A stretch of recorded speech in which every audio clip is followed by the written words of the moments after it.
Welcome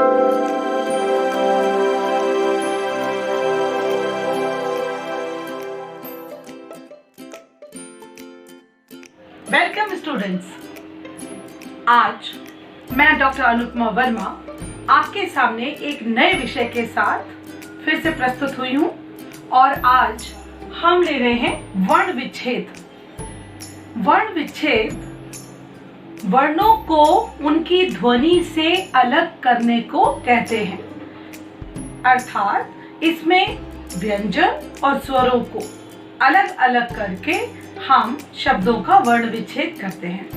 वर्ण विच्छेद में सबसे पहले देखते हैं कि सभी मात्राओं का सही ज्ञान होना जरूरी है।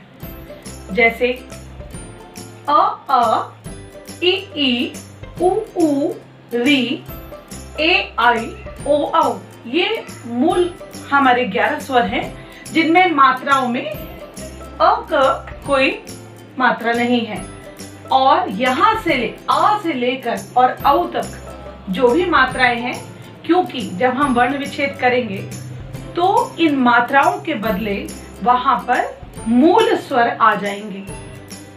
इसमें एक चीज आवश्यक और है, अनुस्वार का बिंदु रूप तथा व्यंजन रूप, जहां पर हमें ये पता होना चाहिए। आप उदाहरण में देखेंगे, यहाँ पर गंगा एक उदाहरण दिया है। गंगा में ग प्लस अ और हमने यहाँ पर क वर्ग का पंचम वर्ण न का प्रयोग किया है और उसके बाद ग और दीर्घ आ।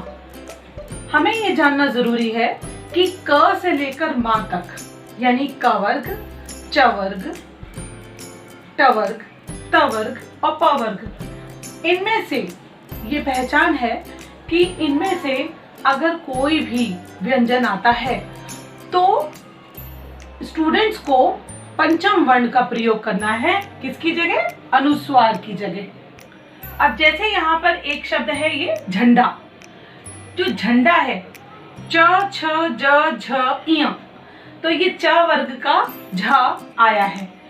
तो यहाँ पर आप देखेंगे कि इस अनुस्वार की जगह अण का प्रयोग, यानी पंचम अक्षर अण आया है। तो झंडा में ज, झ प्लस अ प्लस अण प्लस ड प्लस अ, इस तरह।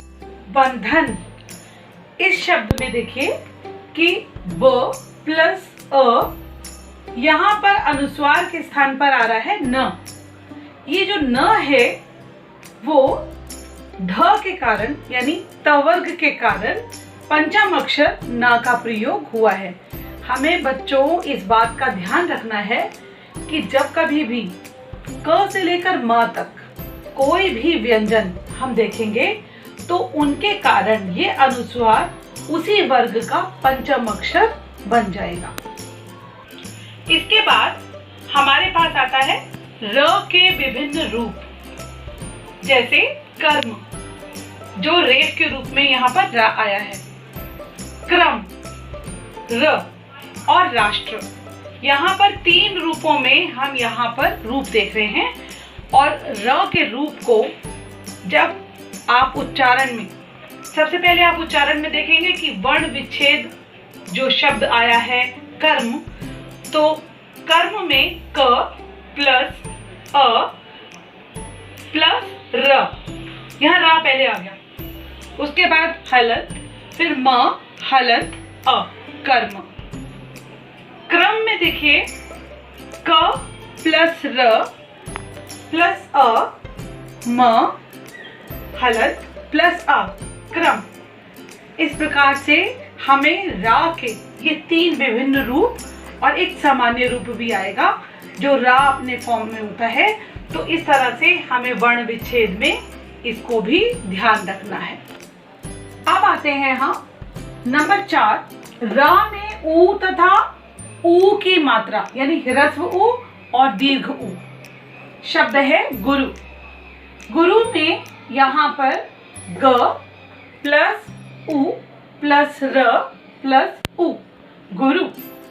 और यहाँ पर आप देखेंगे एक शब्द है शुरू, शुरू में र के बाद दीर्घ ऊ का प्रयोग हुआ है, तो श प्लस ऊ प्लस र प्लस बड़ा ऊ।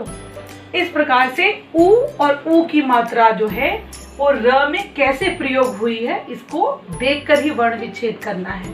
इसके बाद आप देखेंगे संयुक्त व्यंजनों की पहचान, यानी जब हम वर्ण विच्छेद करते हैं तो संयुक्त व्यंजन में ज्यादातर बच्चों से गलतियां हो जाती हैं। तो संयुक्त व्यंजन कौन कौन से? क्ष, त्र, ज्ञ और श्र। यहाँ पर जैसे मान के चलिए कक्षा, अब इसका वर्ण विच्छेद करना है तो यहाँ क प्लस अ और उसके बाद क्षत्रिय वाला क्ष। यहाँ ये जो क्ष है वो है क प्लस श प्लस आगे दीर्घ आ, कक्षा। उसी प्रकार हम देखते हैं ज्ञान। यहाँ पर सबसे पहले हमें इसको संयुक्त वर्ण को ज प्लस जो च वर्ग का इया प्लस अ, न और अ, ज्ञान। इस तरीके से हमें संयुक्त व्यंजनों में बहुत सावधानी से वर्ण विच्छेद करने हैं। इसके बाद आप देखेंगे री जो स्वर है और री, ये इनमें अंतर जानना है, जिससे कि वर्ण विच्छेद करते समय जैसे हृदय ये शब्द आया है तो हृदय में ह प्लस री, ये वो स्वर वाला री है। जब हम इसका उच्चारण करते हैं उसी से ही पता चलता है हृदय।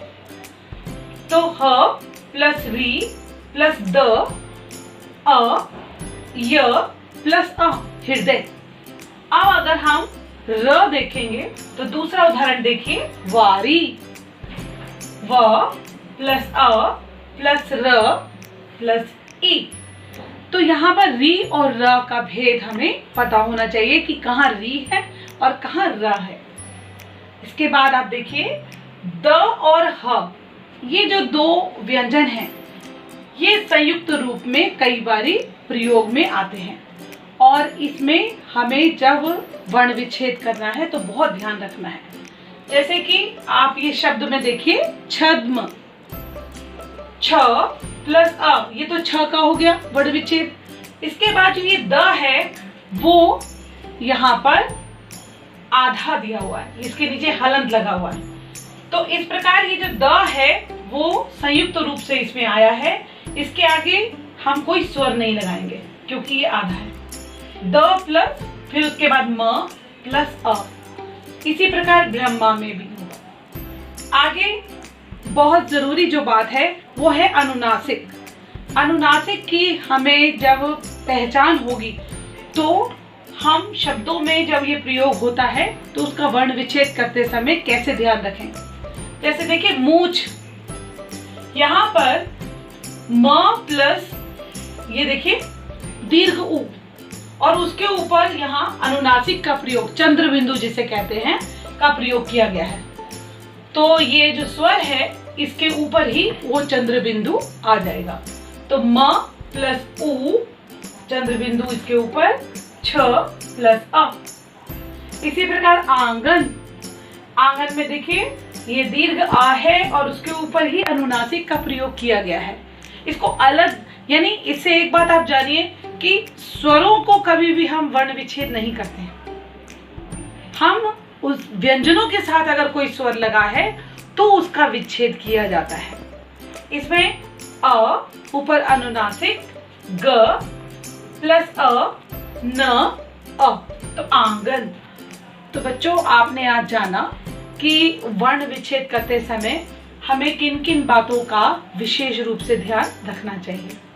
इसके बाद आप देखेंगे संयुक्त व्यंजनों की पहचान, यानी जब हम वर्ण विच्छेद करते हैं तो संयुक्त व्यंजन में ज्यादातर बच्चों से गलतियां हो जाती हैं। तो संयुक्त व्यंजन कौन कौन से? क्ष, त्र, ज्ञ और श्र। यहाँ पर जैसे मान के चलिए कक्षा, अब इसका वर्ण विच्छेद करना है तो यहाँ क प्लस अ और उसके बाद क्षत्रिय वाला क्ष। यहाँ ये जो क्ष है वो है क प्लस श प्लस आगे दीर्घ आ, कक्षा।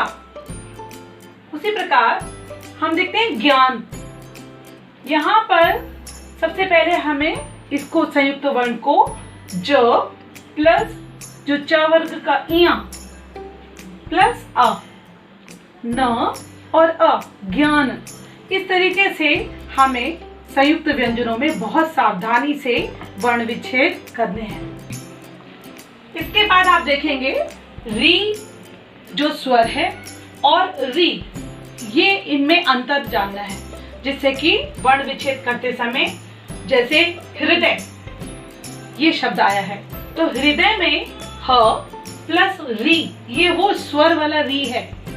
जब हम इसका उच्चारण करते हैं उसी से ही पता चलता है हृदय।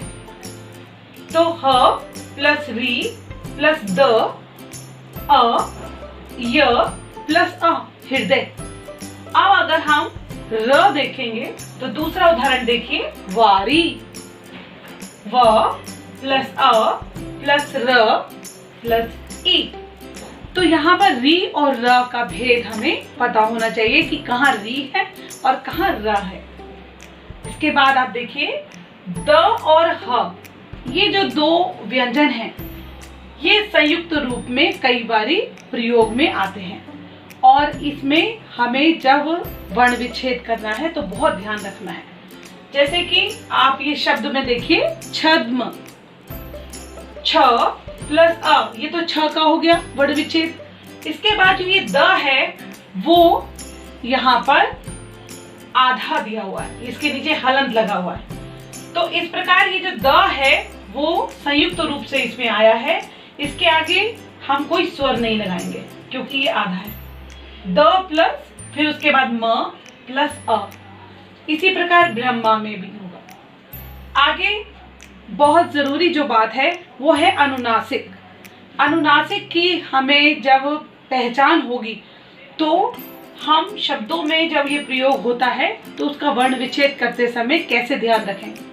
जैसे देखिए मूछ, यहाँ पर म प्लस ये देखिए दीर्घ उ और उसके ऊपर यहाँ अनुनासिक का प्रयोग, चंद्र बिंदु जिसे कहते हैं, का प्रयोग किया गया है। तो ये जो स्वर है इसके ऊपर ही वो चंद्र बिंदु आ जाएगा। तो म प्लस उ, चंद्र बिंदु इसके ऊपर, छ प्लस अ। इसी प्रकार आंगन, आंगन में देखिए ये दीर्घ आ है और उसके ऊपर ही अनुनासिक का प्रयोग किया गया है। इसको अलग, यानी इससे एक बात आप जानिए कि स्वरों को कभी भी हम वर्ण विच्छेद नहीं करते हैं। हम उस व्यंजनों के साथ अगर कोई स्वर लगा है तो उसका विच्छेद किया जाता है। इसमें अ ऊपर अनुनासिक, ग प्लस अ, न अ, तो आंगन। तो बच्चों आपने आज जाना कि वर्ण विच्छेद करते समय हमें किन किन बातों का विशेष रूप से ध्यान रखना चाहिए। आशा है कि आज की वीडियो ये वर्ण विच्छेद पर जो आपको दी गई वो पसंद आई होगी। मैं उन व्यूअर्स का दिल से धन्यवाद करती हूँ जिन्होंने मुझे लाइक और शेयर किया, और आगे भी मैं आपका ये सहयोग चाहूँगी कि यदि आपको ये जानकारी पसंद आई है तो आप ज़रूर लाइक और शेयर करें। धन्यवाद।